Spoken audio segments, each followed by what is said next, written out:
jenis apa jenis-jenis itu? Nah, jadi kita sudah ada mana? DF. Saya apa ya? Bahas dulu bab 5 tentang asesmen, semen. Asesmen itu adalah penilaian. Udah itu deh. Penilaian bisa berubah, bisa Aku takut berupa senggolan. asesmen formatif dan asesmen Sumatif. Asesmen diagnostik. Ada 3 ya? Oh, apa tiga? Ya, banyak deh sih. Judul, Banyak. coba Ya, desain asesmen diagnostik, formatif dan sumatif, penilaian autentik, umpan balik dan rubrik untuk odds dan deep learning. Kemarin yang di bab 4 tujuan nggak sih? Tujuan dan indikator.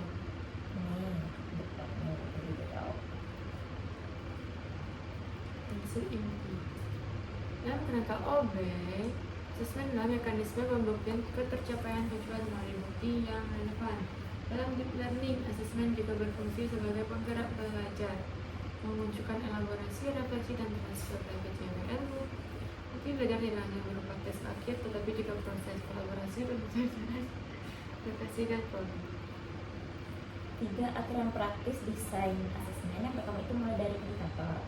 Nah, setiap indikator itu harus punya bukti atau produk yang masuk akal.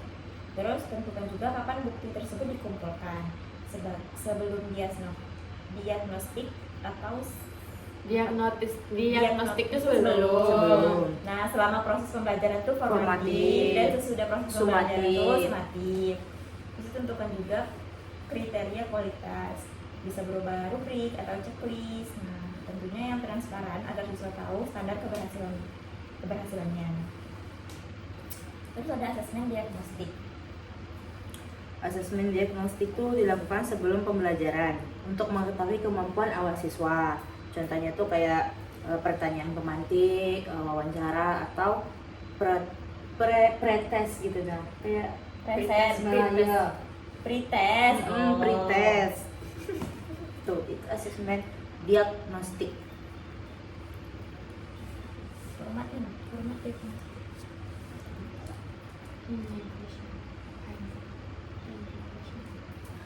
Format diagnostik juga umumnya yang umum dan efektif. Yang pertama ada 1 soal kunci. Itu untuk membedakan siap atau belum siap. Mini tes 5-10 menit itu minimal 3-5 butir soal yang memeriksakan persyaratan paling kritis. Selanjutnya ada observasi cepat dan wawancara mini untuk konteks sosial, emosional bila relevan. Oh, itu tuh apa? Kayak medianya untuk Iya, penilaian diagnostik gitu ya? itu tadi contohnya tuh kayak kita wawancara atau pertanyaan pemantik tadi. Biasanya di awal deh. Diagnosis Pak. Oke. Kemudian ada asesmen formatif, itu ini asesmennya untuk umpan balik yang menggerakkan proses belajar. Jadi asesmen formatif ini dikumpulkan selama proses belajar untuk memperbaiki strategi, pemahaman, dan produk. Nah, kunci asesmen formatif ini bukan pada memberi nilai, tetapi pada umpan balik yang spesifik, tepat waktu, dan dapat ditindak lanjuti. Nah, contoh dari strategi formatif ini di ranah SD itu adalah pertama tuh exit tiket 2+1 bagi 2 kayak gitu bukan? Nggak tahu. Nah, hal yang pahami, 1 hal yang membingungkan, 1 rencana perbaikan. Yang kedua ada checklist performa saat kerja kelompok, seperti peran, penggunaan data, dan kualitas alasan. Kemudian ada peer feedback yang terstruktur, itu terdiri dari 2 hal kuat dan 1 sarana perbaikan berbasis rubrik. Kemudian yang terakhir ada mini conference, yaitu 2 menit guru dan siswa itu menyepakati target revisi. Udah, itu saja. Exit ticket 21 tuh maksudnya 2 itu hal yang dipahamin, 1-nya itu hal yang membingungkan. Iya deh. Tapi ada 1 lagi. 2+1 Dekat dong, bukan 21. 2-1. Enggak lah. Tuh. Terus ada asesmen sumatif. Nah, asesmen sumatif ini digunakan untuk memverifikasi capaian akhir dalam desain pembelajaran di sekolah dasar. Nah, ini berbasis HOTS dan PJBL. Sumatif sebaiknya memuat tugas autentik berupa produk atau performa yang menuntut penerapan konsep pada konteks baru, bukan hanya mengingat fakta. Adapun komponen sumatif yang disarankan dalam proyek yang pertama yaitu produk akhir atau justifikasi singkat berbasis data. Terus ada presentasi atau penjelasan lisan selama 2-3 menit dengan pertanyaan klarifikasi. Terus yang terakhir ada refleksi individu. Nah, seperti apa saja yang saya pahami, bukti belajar saya, dan apa yang akan saya perbaiki.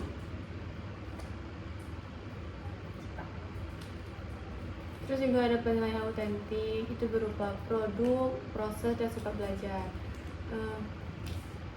Penilaian autentik menilai kemampuan dalam situasi yang menyerupai penggunaan pengetahuan di dunia nyata, seperti memecahkan masalah, membuat keputusan, dan menghasilkan produk. Terus dalam PJBL, penilaian autentik ini umumnya mencakup produk, proses, dan sikap belajar. Berarti dia cuma dalam PJBL lah ya? Kayak di OB, di learning cinta ya? OB itu kan kerangka kurikulumnya. Kalau PJBL modelnya ada. Wow, kalau di learning pendekatannya. Terus ada cara menyusun rubrik dari kriteria ke deskriptor Level. Kripto. Kriptor.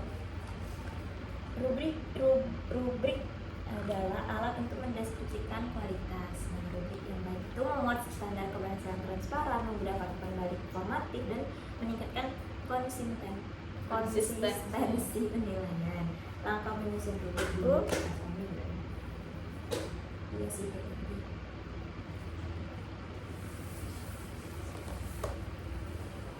Kalau itu harus dipasang dulu. Tarik ya.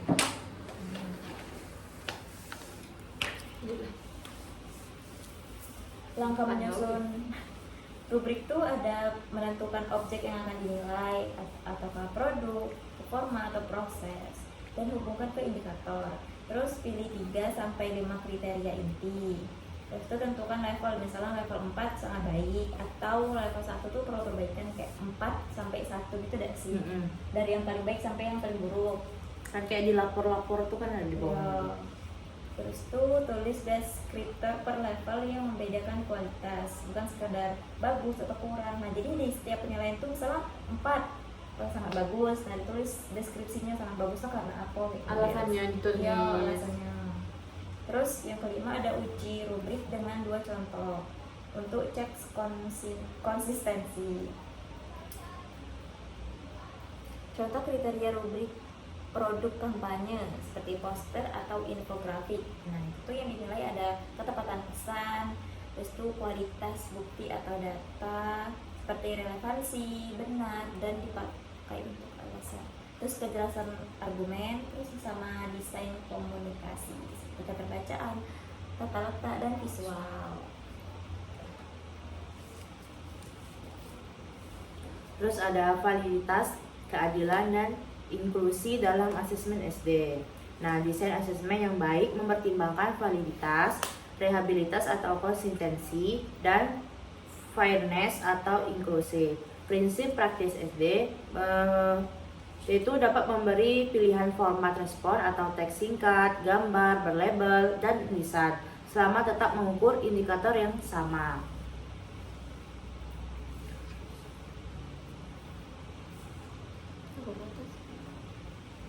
Bawa. Ini ada setir.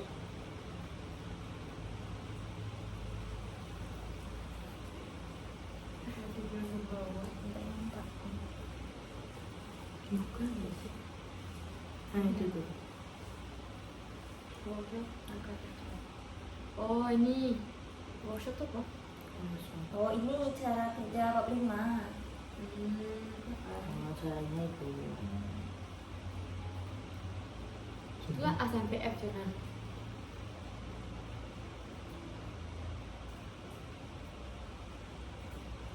Lampiran A, blueprint asesmen tujuan indikator. Bahas dulu ya, itu untuk 10 menit. Kemudian sampai 30 menit. Kalau kita mau 30 menit ini. bahasnya 20 menit, 20 menit ini kita kembangkan.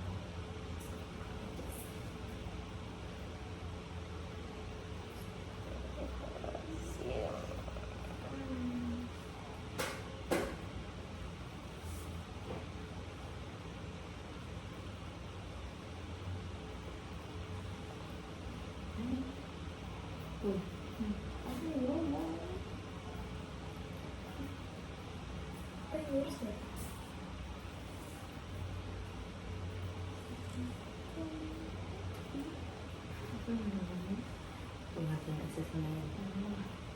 Tapi kan ada jelas sih kalau asesmen itu penilaian. Cuma penilaian doang. Nah iya, kembangkan. Anu.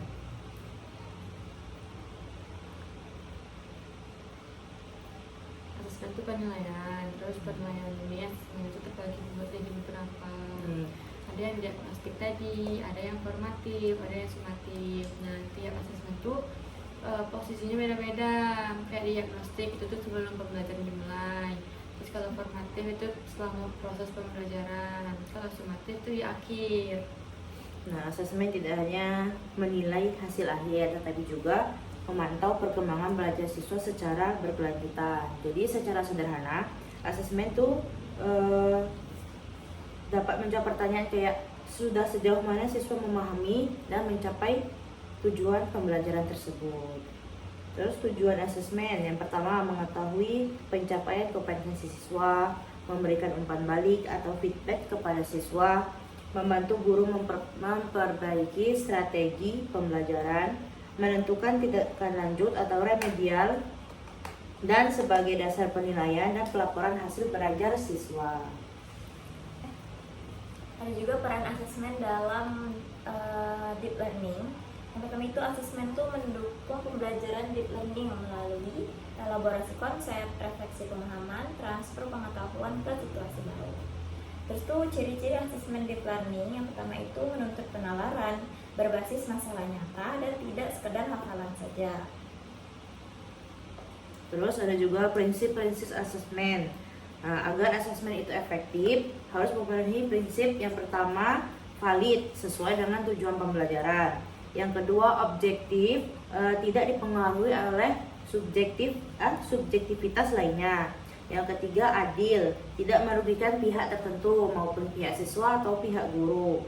Yang keempat itu terbuka, ya, kriterianya penilaiannya jelas dan terstruktur. Yang terakhir ada berkesinambungan, itu dilakukan secara terus-menerus. Secara bertahap. Terus ada juga bentuk-bentuk asesmen. Bentuk-bentuk asesmen itu ada yang tes tertulis seperti pilihan ganda atau esai, tes lisan atau seperti pertanyaan langsung kayak gitu, pertanyaan pemantik. Terus tuh penilaian kinerja atau praktik, proyek, portofolio serta observasi. Presentasi Mas juga ada? Presentasi. Bentuk asesmen. Presentasi tidak ya? Sudah sih. Ke rubrik enggak? Itu rubrik. Rubrik itu bukan nggak sih? Rubrik itu kan kalau Tabel-tabel gitu ya? Itu kan salah satu penilaiannya. Itu bentuk-bentuknya. Bentuk asesmen. Fungsi bentuk asesmen. Oke.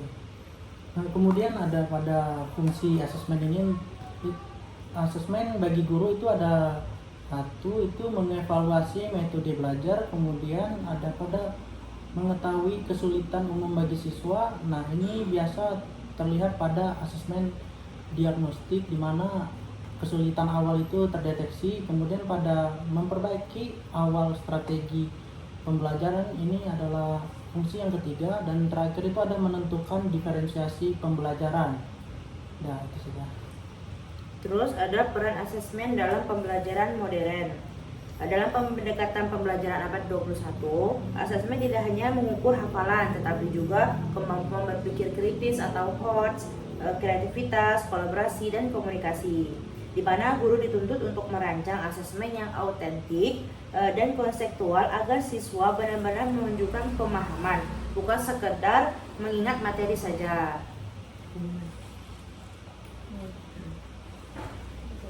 Terus tadi udah dibahas HOTS. Nah, hubungan asesmen sama HOTS tuh asesmen yang baik tuh harus mengukur kemampuan berpikir tingkat tinggi. Terus HOTS tuh juga meliputi menganalisis, mengevaluasi, dan mencipta. Contohnya misalkan yang salah itu kayak sebutkan manfaat air. Nah, itu salah. Terus yang benarnya itu lebih ke jelaskan dampak pemborosan air dan solusi yang dapat dilakukan di rumah. Berarti bikin siswa kayak mikir. Berpikir kritis. HOTS ini yang kita bahas Bapak dikasih tinggi dah sih. Kalau yang kelas rendah ini apa? Lots.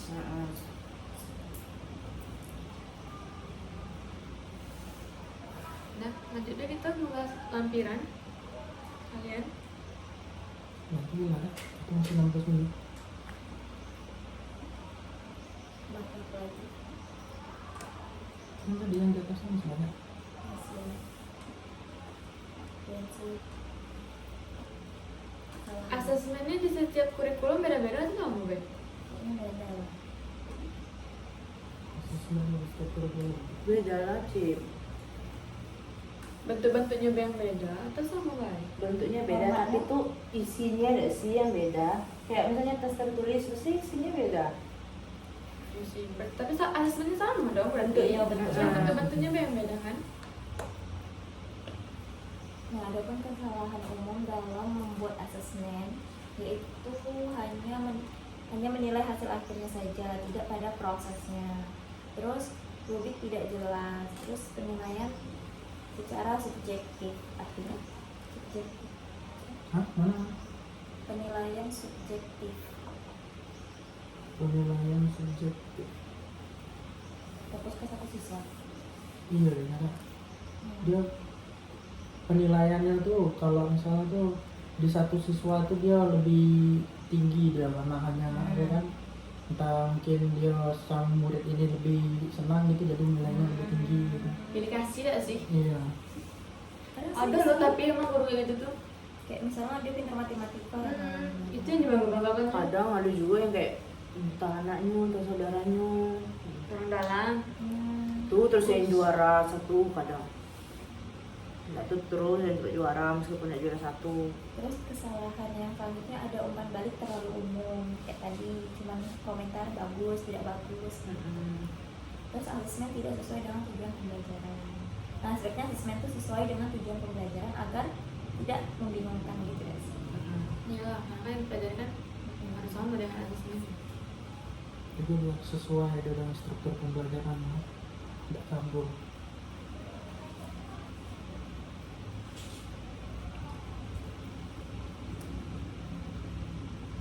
Nah, untuk membuat asesmen yang adil dan inklusif, itu guru perlu mempertimbangkan perbedaan kemampuan siswa.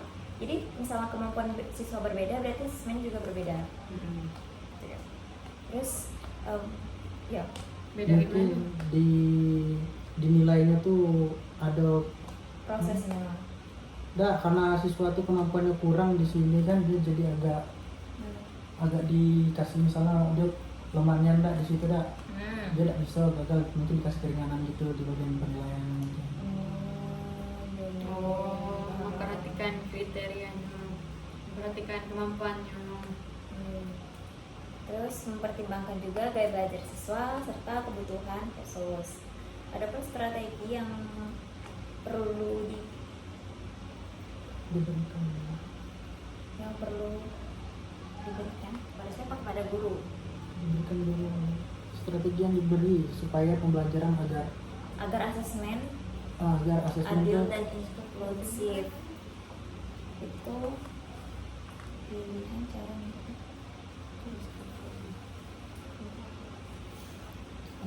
Apa? staf jadi strategi ya. prinsip-prinsip. jadi jadi untuk membentuk apa prinsip asesmen yang adil dan inklusif ini ada strateginya tersendiri ya, seperti pilihan cara pilihan cara menjawab. Jadi kalau di situasi yang membutuhkan gambar atau tulisan atau lisan, kayak mungkin di bagian pembelajaran seni budaya kan itu butuh penilaian di bagian gambar, terus di cerita mungkin di lisan. Yang kalau tulisan Pengalaman. oh? Kalau tulisan coba di pengalaman. Nah ya itu, nah itu strateginya berbeda-beda dalam memberikan dokumen. ya, terus pada waktu yang fleksibel. Nah kalau waktu yang fleksibel nih dia kalau untuk kayak penilaian di bagian itu enggak sih apa praktek bukan, atau dia entah pembelajaran yang memerlukan, kan setiap pembelajaran itu kan juga punya waktu yang kayak pembelajaran yang wajib gitu kan waktunya lebih lama kan. Terus ada scaffolding. Scaffolding bantuan Bantuan sementara.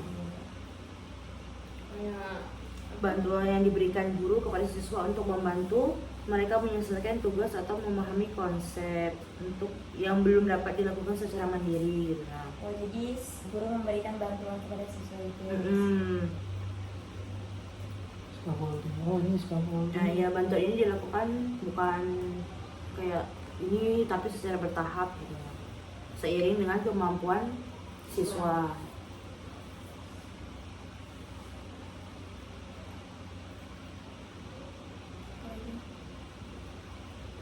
Peran hubungan tidak pasti Hubungan ya. ini kan pas merdeka. Namanya apa? Nah itu juga kali. balik.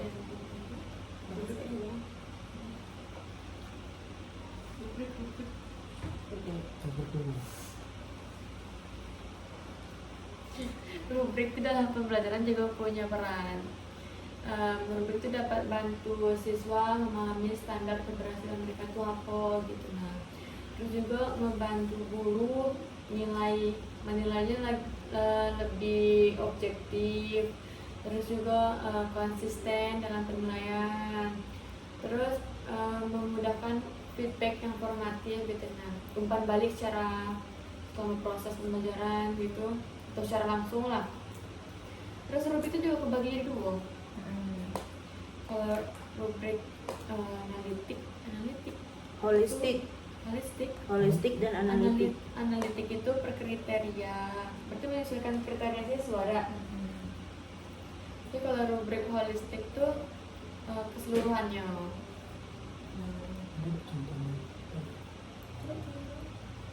holistik dan analitik.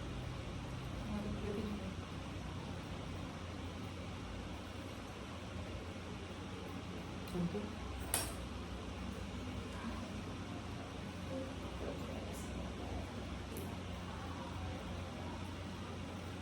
Akbar kapan maghrib? Masuk.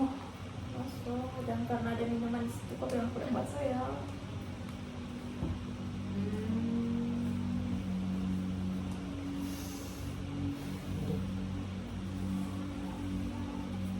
Contoh yang Holistik. analitik lu udah sih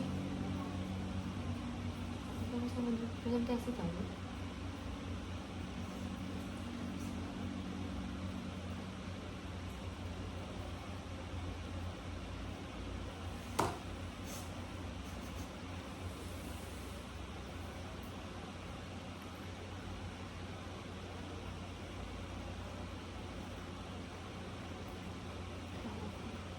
Aduh.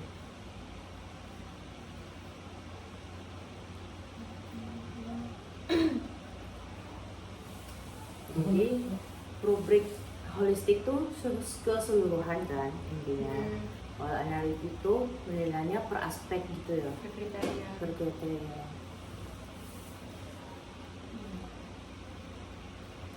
Perbedaannya tuh misalkan sama-sama di contohnya di presentasi siswa, Terus tuh kalau rubrik holistik itu digunakan untuk nilai performa secara keseluruhannya.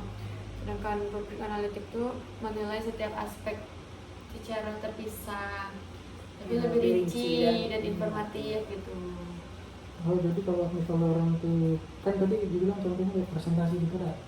Mungkin dari cara penyampaiannya, terus isi materinya atau juga dari tingkat kepedean orang dalam menyampaikan materi juga bisa kayak gitu mungkin berkriteria. Lanjut. Oh, kalau holistik itu 1 skor. Kalau analitik itu 1 skor untuk per Iya, aspek. per aspek. Misalkan per kelompok. Si Dipani penguasa materinya kan lumayan nih, berarti 4 skornya nggak sih? Itu rubrik di analitiknya. Tapi kalau kita nih satu kelompok berempat, nah kita dapat nilai 100 gitu. Jadi itu rubrik holistiknya. Kalau holistik keseluruhan 1 skor untuk semua. Tapi kalau Jadi sama analitik 100 untuk semua. Itu holistik. Kalau analitik itu satu per individu. Misalnya Jeremia 2, Dipa 4, Sipa 1, aku 3 gitu. Tanpa apa? Next. Kemudian ada pada hubungan asesmen dengan kurikulum merdeka. Itu adalah asesmen itu berpusat pada siswa. Nah, di sini kita tahu kalau di kurikulum merdeka ini kan diikuti dengan yang namanya pembelajaran deep learning. Nah, di mana itu pembelajarannya tuh siswa menjadi pusat atau subjek yang utama. Ya, ya, student center gitu. Kemudian yang kedua adalah pada menekankan pada proses pembelajaran. Yang ketiga adalah menggunakan asesmen diagnostik di awal. Nah, jadi pada asesmen diagnostik ini menjadi asesmen yang sangat penting karena agar pembelajaran itu dapat dilanjutkan dengan memahami kesulitan siswa. Jadi mereka itu akan mendapatkan apa? Umpan balik langsung. Iya, pokoknya itu atau dengan jadi apa? Kesulitannya tuh supaya lebih mudah diatasi gitu, lebih diberikan pembelajaran tambahan atau gimana gitu. Terus ada pada refleksi menjadi bagian yang penting dalam proses pembelajaran. Jadi siswa akan melakukan refleksi sampai sejauh mana mereka telah memahami materinya. Ya, sekian saja. Terus ada peran guru dalam mendesain asesmen. Nah, dalam peran ini guru bertindak sebagai perancang asesmen, pemberi umpan balik, fasilitator refleksi, serta mengambil keputusan pembelajaran. Nah, guru ini tidak hanya menilai saja, tetapi juga membantu siswa untuk berkembang. Sudah manfaat juga, manfaat asesmen bagi siswa ini antara lain siswa dapat memahami kemampuan dan kelemahan dirinya sendiri, terus juga meningkatkan kemampuan berpikir, belajar merevisi tugas, serta menjadi pembelajar yang mandiri. Jadi kesimpulannya dari asesmen ini tuh untuk mendesain asesmen yang baik tuh harus selaras dengan tujuan pembelajaran itu apa. Terus dilakukan sebelum, selama, proses, dan sesudah pembelajaran. Terus juga menggunakan penilaian autentik tadi. Terus dilengkapi dengan rubrik penilaian yang jelas. Dan yang terakhir tuh ngasih umpan balik yang membangun, yang jelas, yang sesuai untuk siswa. Jadi asesmen yang ideal, yang baik itu menjadikan penilaian sebagai bagian dari pembelajaran, bukan cuma sekedar pemberian nilai gitu.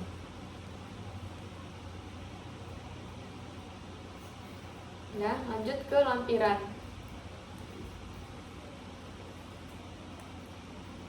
Nanti kita ngambil di fase C.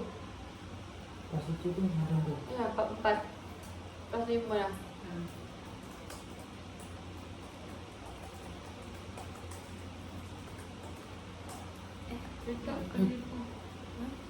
Ini perlu juga ditambahkan sesuai dengan cuti. Tidak ada sih. Menyesuaikan CP kok? Coba buka itu filenya. Di kelas berapa gitu ngambil gitu kan?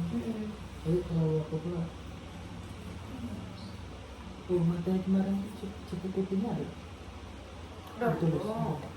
Bab 4 TP ini nggak sih yang ada? PKJ menyampaikan materi itu kan kita. Itu siapa? Siapa bilang bos? Kamu kita kan belum. Udah kan di PML dah. Itu ini ya? Iya kan? Bukan di. Oh, Tapi ya, kita belum. Ya? Tidak ada sih. Disiplin enggak sih? tapi yang makan bareng dulu nggak sih? Aku sering ulang. Aku ya Iya, speed bener. test. Tapi kelompok kita beda sih belum. Sumpah.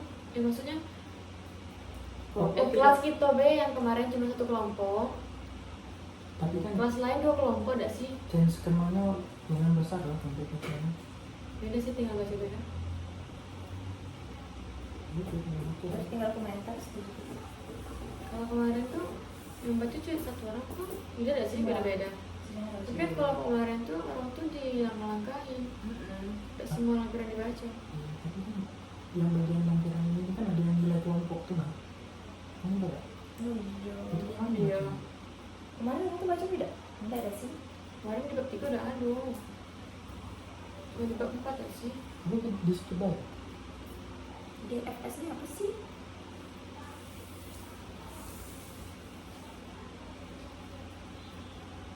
Coba di jenis. Diagnostik, formatif, dan sumatif. Dengan atas nama. Enggak, enggak ya Allah. Oh.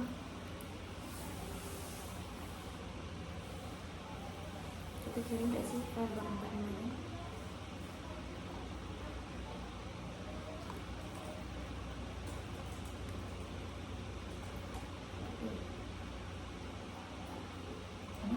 Tuh. Tidak ada sih. Lihat.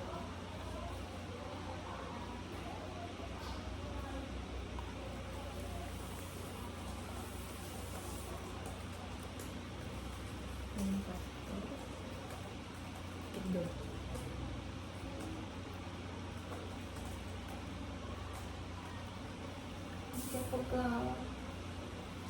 Kita harus sampai di bab 5. Nanti diskusi bab 6 lagi. Gitu. Iya. Nanti siang langsung buat mula. Agak balik kita udah minggu depan. Biar tak mikir lagi besok. Kamu mau bilang apa lagi? Tapi ini nggak mau gitu lagi. Aduh, Masalah ya sama aku. itu bikin apa sih yang ada? Tujuan nggak? Simulator menantang pelajaran Pancasila. Itu Indonesia ada sih. Siapa bahasa Indonesia lagi kita? Pancasila, pendidikan Pancasila. Itu belum ya. Bukan ya.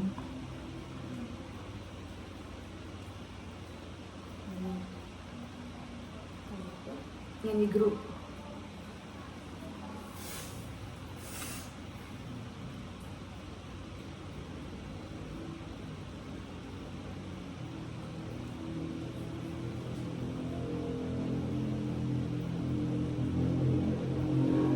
Ini aku nih bab 1, ini bab 4 kan? Itu video. Iya kan? Terus ada 4.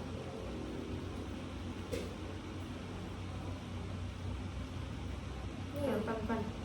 ini kelompok 1. Gawe anak itu. Iya.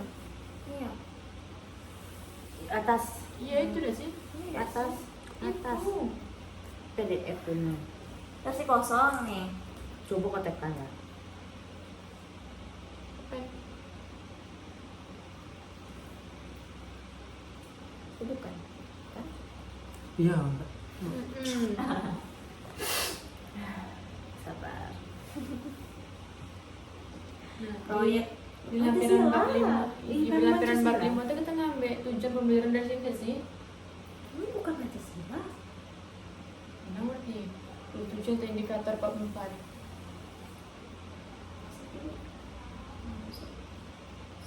Berarti itu ada sih. Nanti namanya bab 4. Nyong-nyong.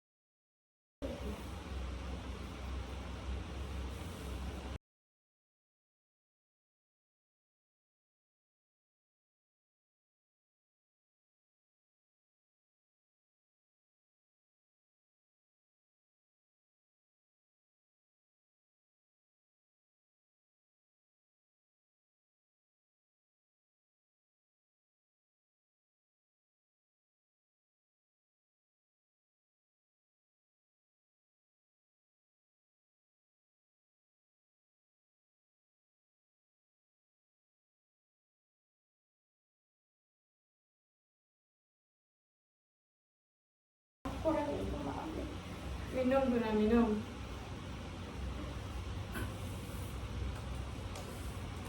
Besok sahur ya.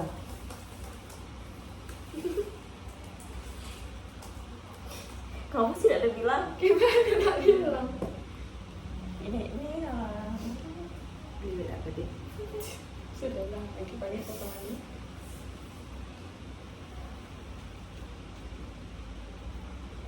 berapa file? Berapa file? 6 A B C D E F. 6 A B C D E F. Tapi dikit-dikit kok. Kamu sudah ya. Kamu ini beginian. Ada tapi Kenapa aku zoom? Bukan hotspotnya nggak sih? Jadi apa ya? Punya. Wifi-nya ya? Coba. Ini juga. Ada segini woy. tidak cukup. Cukup. Lah putri kamu lah diperlakukan. Aku udah bukan, belum. Iya, Tapi kita nggak perlu. 3 HP. Bentar lagi kok. Tapi aman. Dua puluh. Oh, udah itu. Ngomongin itu sih. Aman.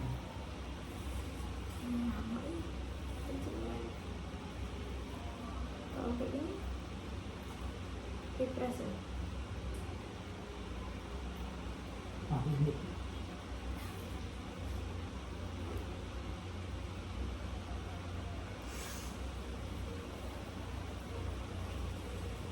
Kuotanya ditambah musnah. Kalau gitu, Cuma ngecas ya. enggak.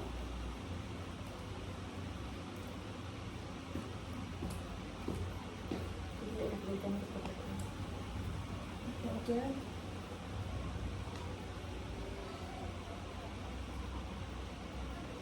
Nggak boleh tulis.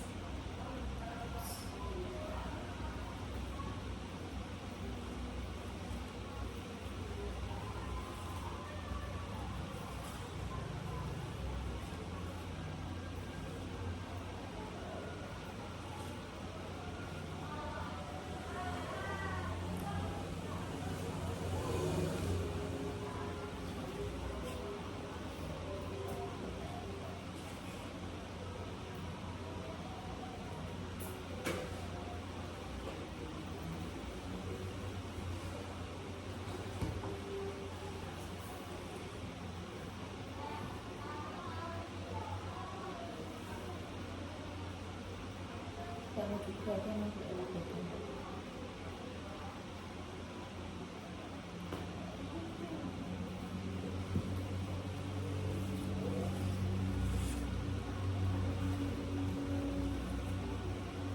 Coba ulang.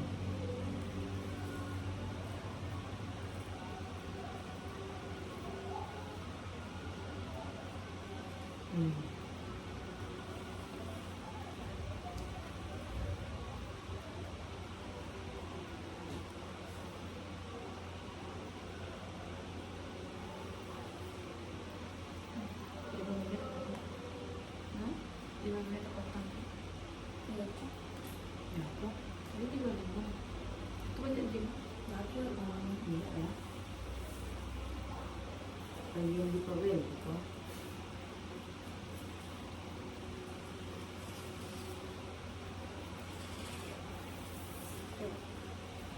Nah, jadi pada lampiran yang pertama itu Langsung isi beda sih.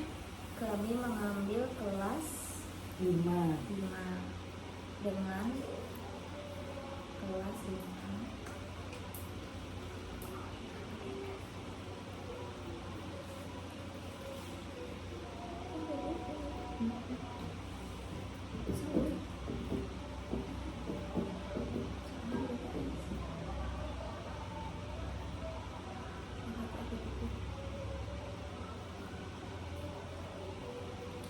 Nah, ada pun indikator yang pertama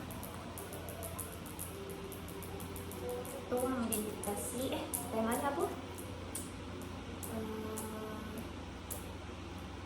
pendidikan. Keteladanan turun Pancasila dalam pendidikan masyarakat. Topiknya keteladanan perumus Pancasila dan penerapannya di masyarakat. Nah, tujuan indikator yang pertama yaitu mengidentifikasi karakter keteladanan perumus Pancasila.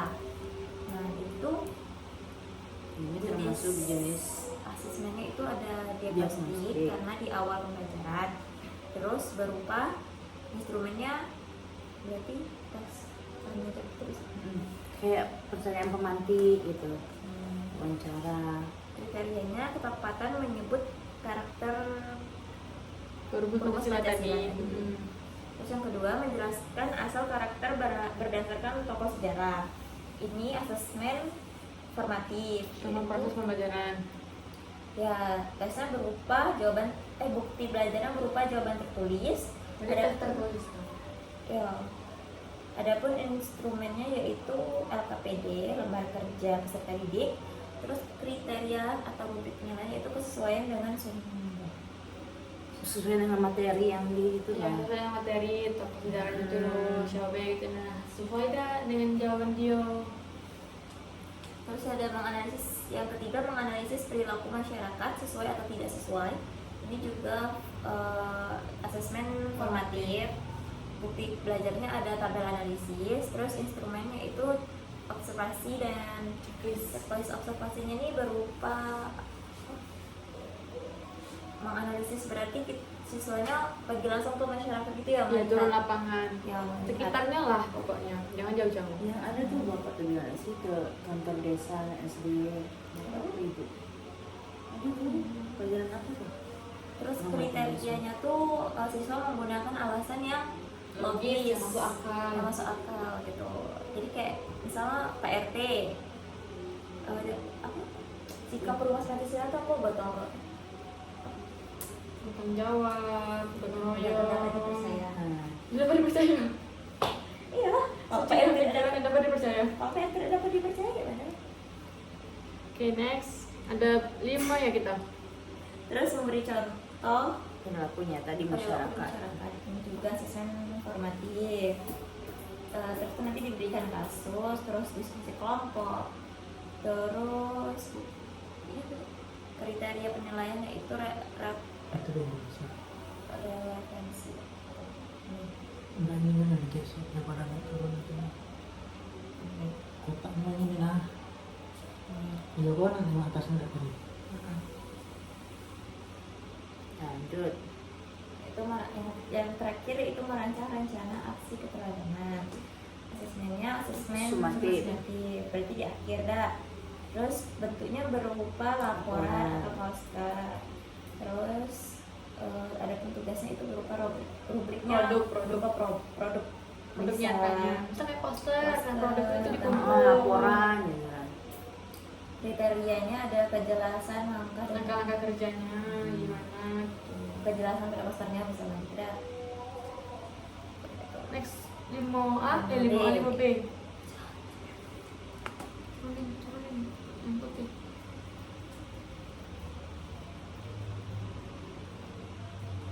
Bisa kan?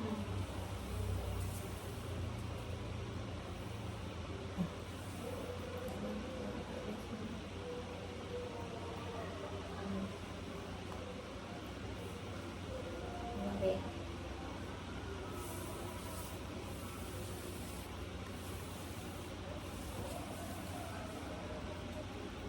Ini Bang. Yang B ada asesmen diagnostik, yaitu tujuannya mengetahui pemahaman awal siswa tentang sikap keteladanan perumusan Pancasila. Nah, persyaratan yang diuji yaitu yang pertama ada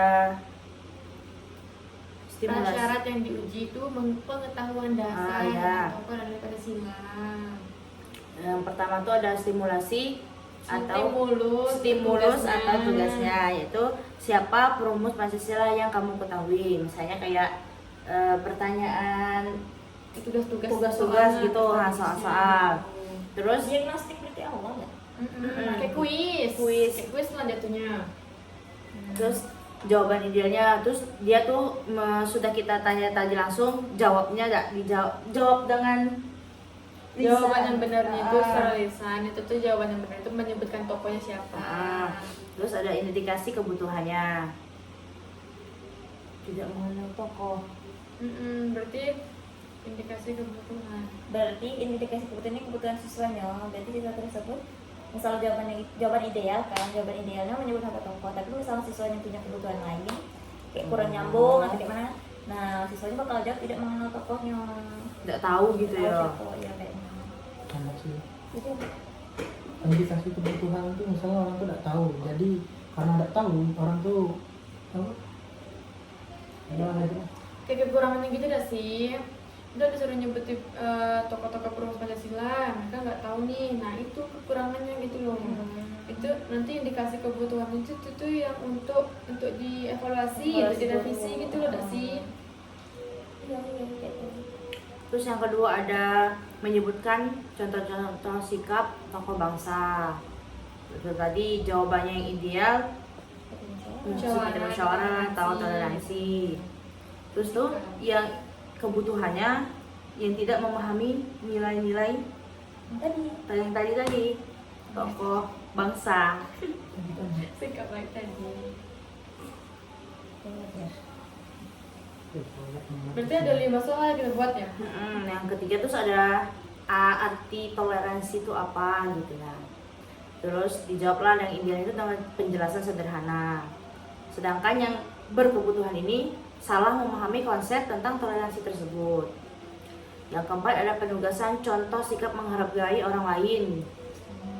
Misalnya jawabannya contoh nyata, misalnya sikap si Dipa ini seperti apa gitu. Nah contoh dia ada tidak menghargai orang lainnya kayak mana.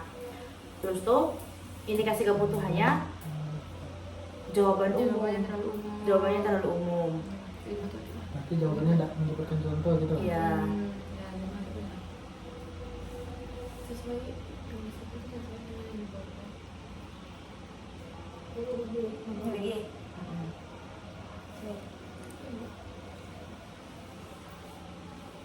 Bab.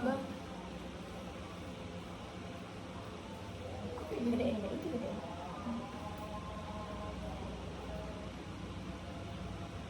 Ini juga nah, untuk interpretasinya.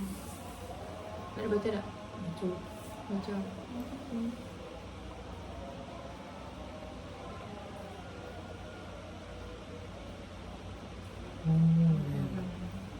Di 5B tadi tuh ada aturan interpretasi hasilnya. Misal 4-5 tuh siap dianalisis, terus 2-3 tuh perlu penguatan konsepnya lagi. Terus kalau misalkan masih 0-1 itu tuh masih butuh pendampingan awal. Oh ini misalnya jawabnya benar. Nilai-nilainya lah. Terus untuk tindak lanjut, dukungan atau pengayaan. Nah untuk dukungannya tuh disertai dengan cerita tokoh atau video pendek. Terus kalau pengayaannya membacakan kisah tokoh tambahan. Itu dari guru gak sih untuk siswa? Iya. Nah lanjut ke lampiran 5C mengenai asesmen formatif. Tadi diagnostik gak sih? Itu kecil ya?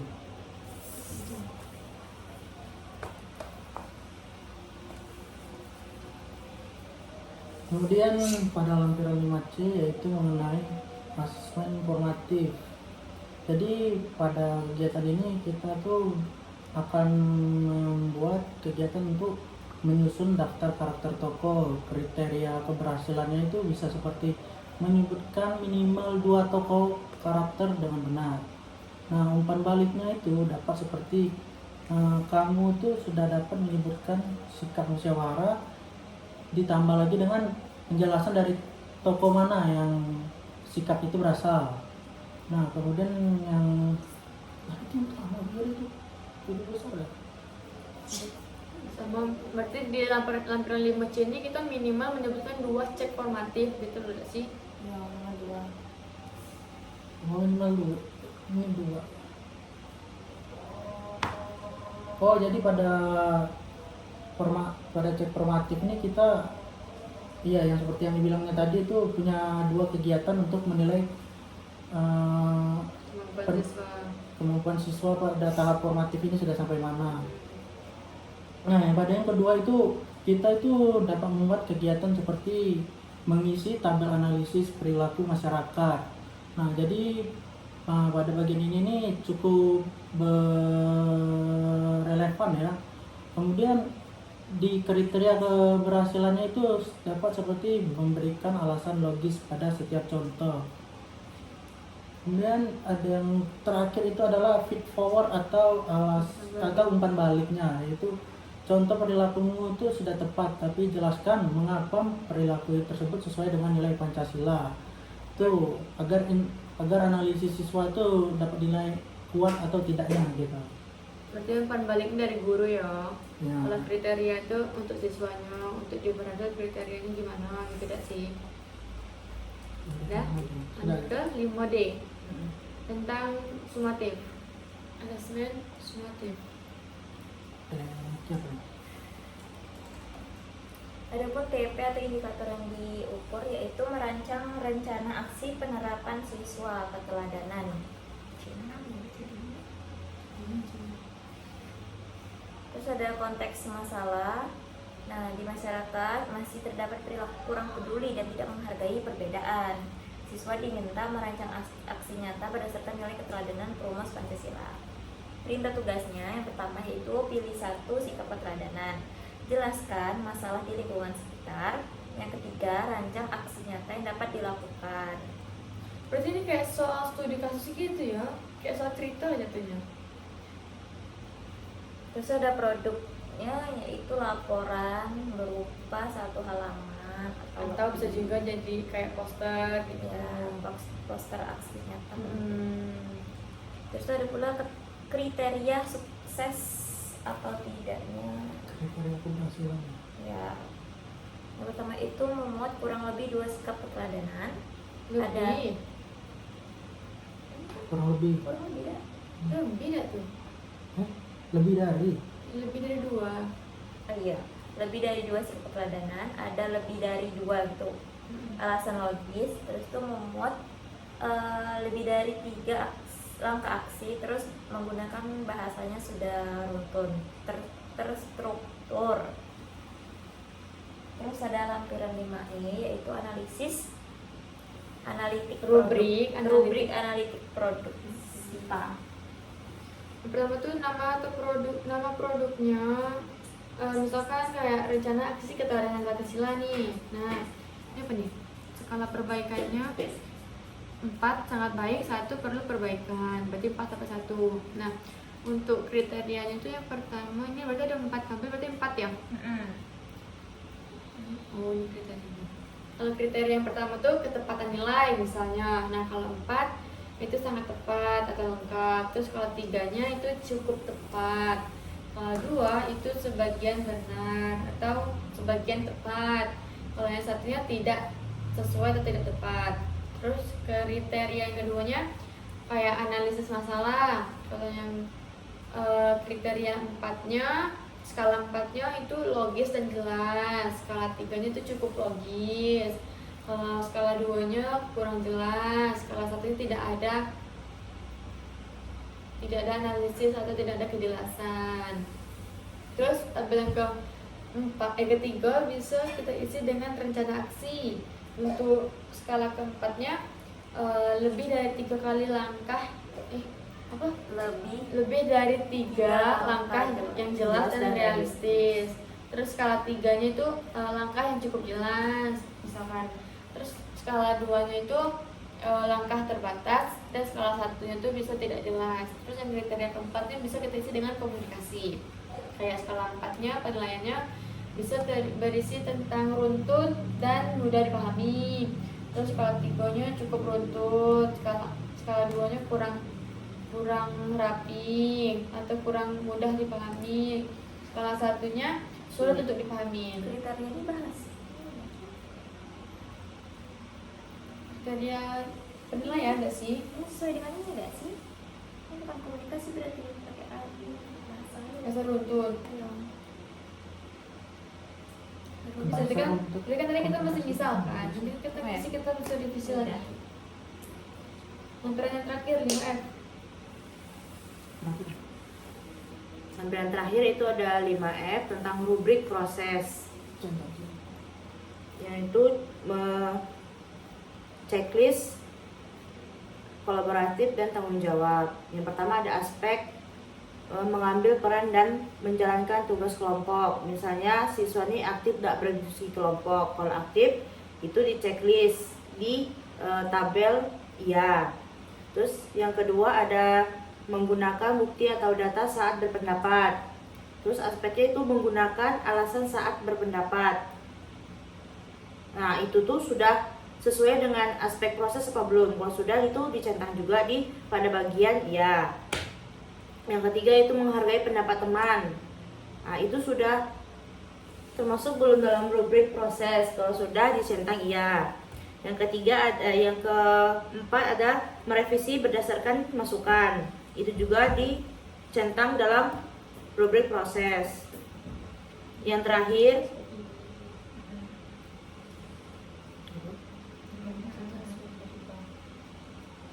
ulang ya. Yang terakhir ada menyelesaikan tugas sesuai waktu yang disepakati. Misalnya kita menyepakatinya kelompok itu 1 minggu. Nah itu tuh sudah sesuai belum? Kalau sudah dicentang juga di bagian iyanya.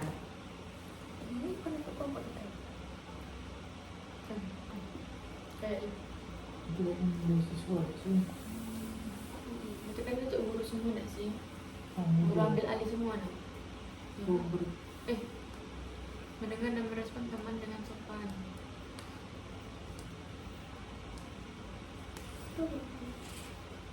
Atau dari teman ke teman nggak sih? Enggak, mungkin jadi siswanya kan kayak mana siswa itu berdiskusi terus dia Mungkin ya dari teman ke teman pas saat diskusi gitu nggak sih? sejati menghargai itu kan diskusi kan tadi itu poin itu.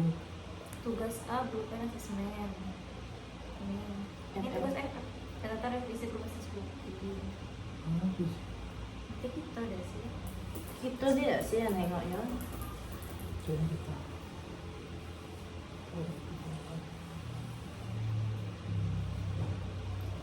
Refleksi bab.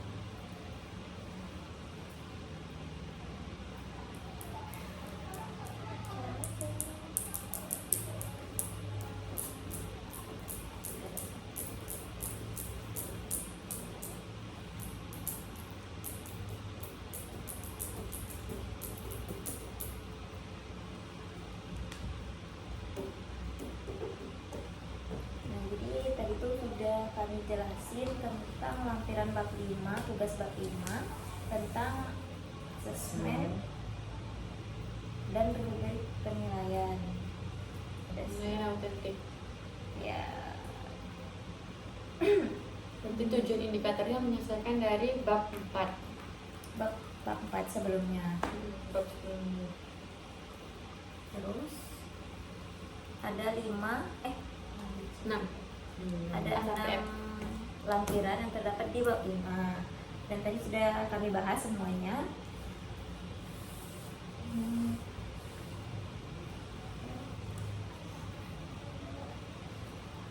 Harus lewat dari 1 jam tuh. Kalau nggak dipotong bagian tadi, harus dipotong.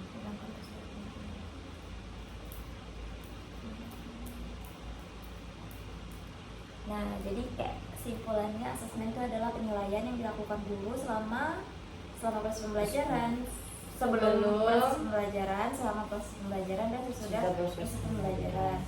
Terus ada bentuk dari penilaiannya itu berupa rubrik penilaian, Tes tertulis, tulisan, LKPD, Proyek. presentasi, banyak dan masih banyak lagi. Jadi untuk mendesain asesmen itu harus dari gurunya yang kreatif, gurunya yang tidak males gitu loh. Karena kan ada sih guru yang males. Udah lah, agak belan lagi di akhir sekalian Dilapor deh lah. dirapot deh. Nah, jadi intinya asesmen ini diperlukan untuk menilai Kemampuan sejauh siswa. mana kemampuan siswa dalam proses pembelajaran berlangsung. Dan ini dilakukan kayaknya setiap hari dah. Iya. Iya. Amin. Iya. Perkembangan siswa. Dan dilakukan selama Proses pembelajaran setiap hari. Udah.